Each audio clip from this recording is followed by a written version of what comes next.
Alright guys, this is how to squat, Team Natty, Natty Crew, all the heroes. We're gonna squat today. So typically if you're new to this and you're just now trying to start squatting, you want to start without a bar and you want to pick kind of a conventional stance. Maybe not try doing something too narrow or too wide just yet, but kind of a shoulder width apart stance. So right here, as we can see, we have my good friend Ryan doing some conventional shoulder width apart squats without any weight or the bar. And as you can see, he sits back and at the same time his knees break the plane and they bend forward and out just slightly and they trace back at the same angle. You can see his heels and his feet are planted flat on the ground. He goes just below parallel and comes back up and he keeps a neutral spine. That's a good squat. Just for the record, our favorite shoes to squat in are something like the Converse Chuck or maybe a Vans Old School, something that's flat, keeps your feet flat on the ground. You generate your power through your heels.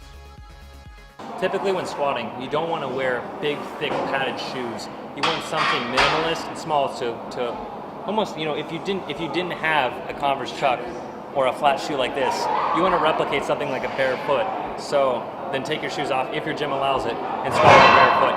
You want to be closer to the ground and have flat feet. You don't want it to be elevated up under your toes because your heel is where you produce the power. So everything's generated through the heel. The closer that is to the ground, your feet are flat on the ground and they can sprawl up, the better.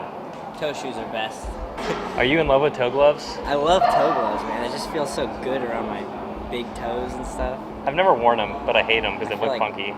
I've had a pair and I feel like freaking. I feel like toe gloves are the kind of thing you go into Walmart and you see someone wearing toe gloves and you're instantly turned off by them. You're like, they probably don't shower every day. That person is a hippie. Yeah. You don't want to wear anything like that. It's too squishy, man. See those shoes? Not good for squatting. Too squishy. Look at that big heel on there. What's up, gentlemen? How's it going? Alright.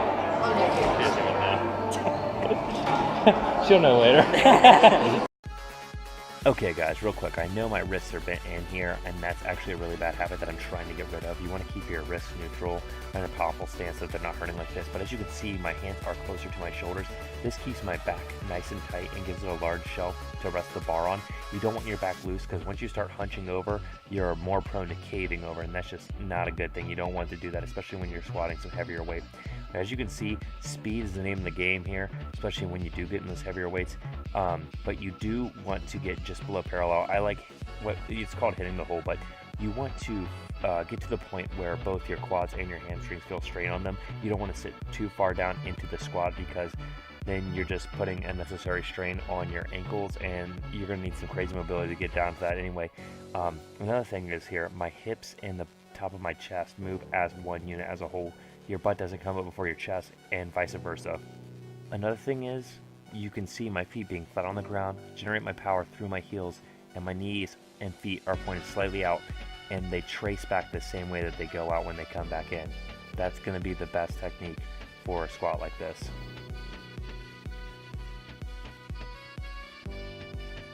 Do I buy more?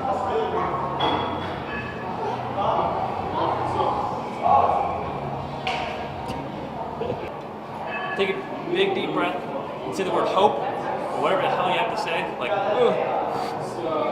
And go down. So ready? Shoulder width apart with the feet. Go down as one unit, come up as one unit. Ready?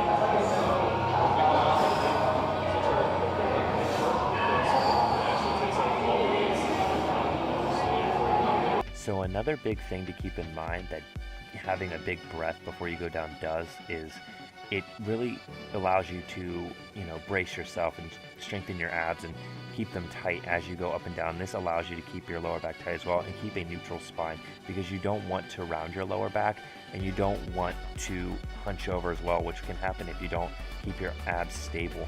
And if you do hunch over and you start leaning forward and falling over and your nipples start facing the ground, you will fall and it will be very painful and not very fun unless you have something to catch you there, in which case it'll just be embarrassing. So again, as you're watching this video of Ryan and I squatting here, you can see that we are sitting back while at the same time forcing our knees slightly out. This is going to be incredible for building your posterior chain. It's one of the best exercises, if not the best exercises out there to do so, and that's why all the best athletes in the gym do it. So guys, in this short clip, I'm just going to show you a couple reps here with different ways that you can squat. This is definitely taking a wider stance approach. These are just some different ways that you can squat, like I said. And here's a wider stance approach. You can do a very narrow stance, which I will show after the wide stance, and that is going to focus more on the hamstrings, and it's, you know, it's a little more difficult, especially if you want to do some burnout sets. I think that's kind of a fun way to really, you know, challenge yourself and push yourself. Or you can just go with my go-to and the one I do the most often, the conventional shoulder width apart stance.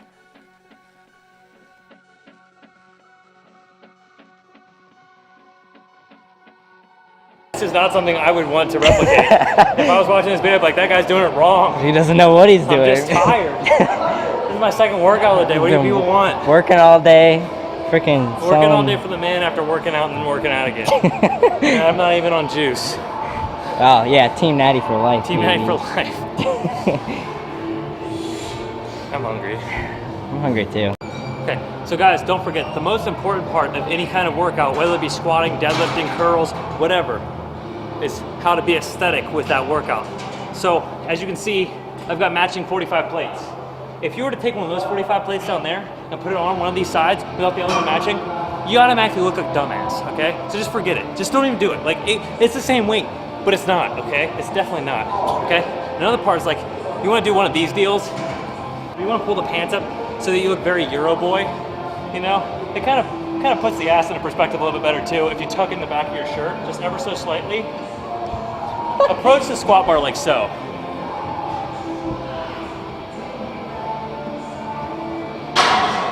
It doesn't even have to be heavyweight and you look like a badass doing this.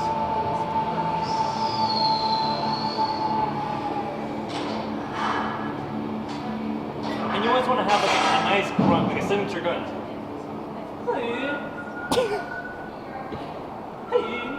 Get it. Yeah.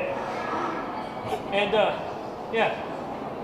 Don't forget to keep your fucking don't forget to keep your damn back straight or spine neutral or whatever. I don't care anymore.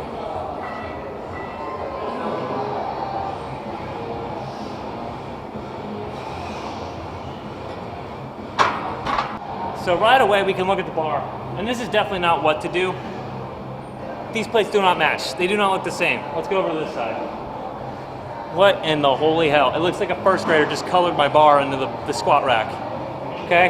Another thing of what not to do. If I die on camera, my dad can have my guitar.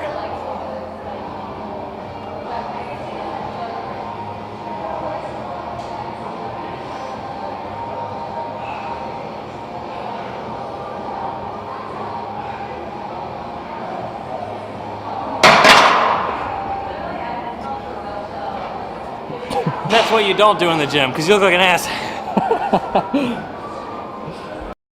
And guys, remember, it's not about how much weight you actually push, pull, lift, whatever.